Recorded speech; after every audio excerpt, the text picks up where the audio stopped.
Hi, welcome back to Circuits with Angel. Today, we're going to be looking at how to use Tinkercad. This is the program I use to make 3D models and designs.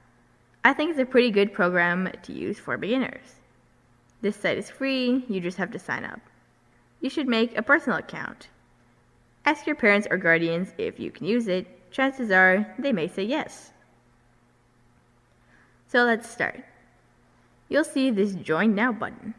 I will assume you don't have an account and I'll click on Join Now. In this window, you're going to click Create Personal Account. You can either sign in with Google or Apple or just use the sign up with email. Once you click on it, you select the country you live in and ask your parents or guardian to input their information because it's actually their account. They are helping by signing you up. After they go through the signing up process, you sign in. Then you use the email that you have and press Next. Then you put in the password and click Stay Signed In if you don't want to keep entering it in. Keep in mind, only use this option for at-home computers or private networks. Then press Sign In. And now you can access Tinkercad. This was just how to get into the site.